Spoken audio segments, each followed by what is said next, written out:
The 2025 National Security Strategy isn't just a policy document. It's the opening chapter of America's next great power play. The release of the 2025 National Security Strategy shook the world. It was not a subtle adjustment of foreign policy. It was a clear and forceful declaration of a new American purpose. The document's central message is unambiguous. The United States will prioritize its own national interests above the maintenance of the existing global order. For decades, American strategy was built on the idea of global leadership. This new doctrine discards that foundation. It argues that the previous approach weakened the nation from within. The time has come, the strategy states, for a fundamental course correction. This document represents a profound break from the past. Previous administrations, regardless of party, generally worked to uphold and expand a liberal international system. Alliances, trade rules, democratic norms. The 2025 NSS argues that this project has failed. It contends that the global order has become a burden, not a benefit. The new plan calls for the United States to rebuild its domestic strength first. It must fundamentally change how it engages with the world. The focus will now be on direct threats and tangible gains, not on abstract ideals or global stewardship. The shift is stark. The 2025 National Security Strategy is not vague about its goals. It lists a clear and concise set of top priorities. These priorities reflect a shift from global idealism to homeland-focused realism. First and most important, securing the American homeland. This theme runs through the entire document. Every policy decision is weighed against this objective. It's the lens for all other challenges. A nation that cannot control its own territory and protect its people cannot project power effectively abroad. Following homeland security, the strategy outlines several other key priorities. Second, a major push to counter foreign espionage and intellectual property theft. Third, a dedicated campaign to dismantle networks trafficking fentanyl into the United States. Fourth, a firm commitment to ending illegal immigration, securing the nation's borders. Fifth, rebalancing global trade to favor American workers and industries. Sixth, the deterrence of China in the Indo-Pacific is identified as a key strategic challenge. Finally, continued pressure on Iran and Russia, but through limited selective engagement rather than open-ended confrontation. These priorities reveal the core logic of the new doctrine.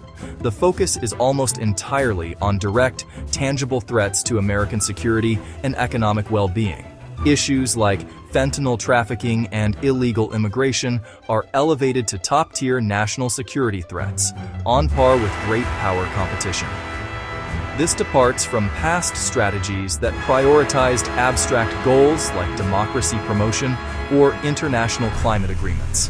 It is a strategy designed to resonate with a domestic audience weary of foreign entanglements. The new national security strategy fundamentally alters the United States' relationship with Europe. The continent is no longer viewed as the automatic and primary partner in American foreign policy. The tone of the document is blunt. It is critical of years of insufficient defense spending by many European allies. It points to the unwieldy, slow-moving bureaucracy of European institutions as a strategic weakness. The old transatlantic bargain is being replaced by a more transactional arrangement. The United States will favor direct, bilateral ties with individual nations rather than cumbersome multilateral blocs. Under this framework, loyalty and action will be rewarded. European states that align with American objectives will receive preferential treatment, significantly increase their defense budgets, adopt tougher policies on border security, take a firm stance against Chinese economic and political influence. Those who share the security burden will find a supportive partner in Washington. Those who hesitate may find themselves sidelined. Note what the document does not say. There is no explicit language about interfering in European elections or directly backing far-right movements. The emphasis is on policy alignment, not ideological purity. Defense, trade, China. The strategy calls this civilizational confidence. Perhaps the most significant pivot in the 2025 national security strategy is its intense focus on the Western Hemisphere. The new doctrine places the Americas at the absolute center of U.S. strategic interest. This hemisphere-first approach is driven by the belief that the most immediate threats to American security originate close to home. The strategy explicitly reframes the region not as a collection of distant neighbors, but as America's strategic home front. The security and stability of this hemisphere are now considered prerequisites for America's ability to project power anywhere else in the world. This is a dramatic reordering of priorities from previous decades. The document identifies several key challenges within the hemisphere that demand urgent attention. China's growing economic and diplomatic footprint in Latin America and the Caribbean, transnational drug cartels not merely as criminal organizations, but as well-armed non-state actors that threaten regional stability and directly fuel the fentanyl crisis within the United States. Uncontrolled migration placing immense pressure on the U.S. southern border, linking it directly to domestic security and the rule of law. Persistent political and social instability in countries like Haiti, Venezuela, seen as sources of mass migration, criminal activity, and openings for hostile foreign powers. Problems in the Americas do not stay in the Americas. They inevitably spill across borders and impact the United States directly. Therefore, creating a stable and secure regional order is not an act of charity, but a core national security imperative. The new doctrine is defined by a principle the strategy calls selective engagement, and this approach is a middle path.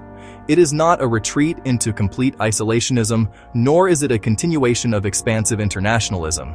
It is a calculated and pragmatic framework for using American power, restraining large, open-ended commitments. The nation will no longer seek to solve every problem or police every conflict. It will conserve its strength and act when core interests are directly threatened. A decisive military and technological edge underwrites sovereignty and deterrence, used more judiciously. China is the primary long-term competitor. Russia remains the acute short-term disruptor. Iran, North Korea, and terrorism are persistent dangers.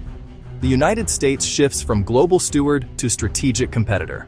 Sovereignty over multilateralism, power over norms, domestic strength as the precondition for leadership.